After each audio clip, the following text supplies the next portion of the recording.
শিশু রামিসা ধর্ষণ ও হত্যা মামলায় মৃত্যুদণ্ডের রায়ের বিরুদ্ধে আসামিদের জেল আপিল শুনানির জন্য গ্রহণ করেছেন হাইকোর্ট। এদিকে হাইকোর্টের বিশেষ বেঞ্চে শুরু হয়েছে নারী ও শিশু নির্যাতনের চাঞ্চল্যকর মামলার কার্যক্রম। অ্যাটর্নি জেনারেল জানান, মাগুরার শিশু আসিয়া হত্যায় দ্রুত বিচার নিষ্পত্তির আবেদন করেছেন তিনি। চায়ের কাপে সমাজ বদলের ঝর্ণা তুলে আগে গোছান নিজেকে। প্রিমিয়ার টাইটানিয়াম আলমিরা, গুছিয়ে ফেলুন জীবনটাকে। সম্প্রতি বেড়েছে শিশু ধর্ষণ ও নারী নির্যাতনের মামলা। রামিসা হত্যাকাণ্ড যেন এরই প্রমাণ। গেল 7 জুন এ মামলায় স্ত্রীসহ সোহেল রানাকে মৃত্যুদণ্ড দেন বিচারিক আদালত। বৃহস্পতিবারই এ নিয়ে জেল আপিল করে ফাঁসির দণ্ডপ্রাপ্ত 2 আসামি। রোববার এই 2 জেল আপিল শুনানির জন্য গ্রহণ করেন হাইকোর্ট। যে আপিলে নিজেকে দোষী উল্লেখ করে ক্ষমা চান 2 আসামি।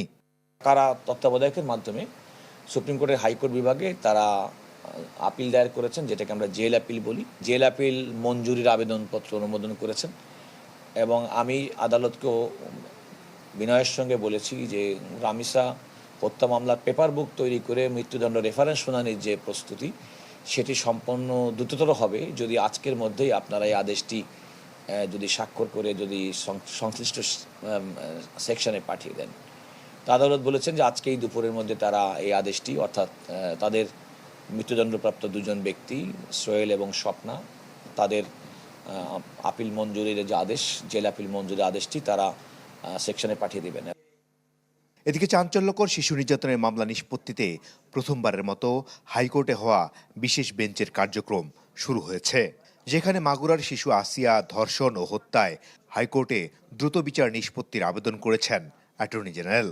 সিদ্ধান্ত অনুযায়ী আদালতকে জানিয়েছি যে রাষ্ট্রের পক্ষ থেকে এই মামলাগুলো শুনানি এবং নিষ্পত্তিতে আমরা কোনো রকম মুলতবি গ্রহণ করব না। আমি আদালতকে বলেছি যে এই মামলাটি এবং এই ঘটনাটি বাংলাদেশের মানুষকে এত বেশি নাড়া দিয়েছিল, মানুষ প্রত্যাশা করে দ্রুততার সঙ্গে এই মামলাগুলোর আপিল নিষ্পত্তি হোক। সম্প্রতি এক গবেষণায় দেখা গেছে, বিচার প্রক্রিয়া দীর্ঘসূত্রতা, দুর্বল প্রমাণ, সাক্ষীর অনুপস্থিতি ও কাঠামোগত সীমাবদ্ধতার কারণে নারী ও শিশু নির্যাতনের মামলায় সাজার হার মাত্র 3%। এর বিপরীতে প্রায় 70% মামলায় আসামিরা খালাস পেয়ে যান। মাসুদুর রহমান, চ্যানেল 24, ঢাকা।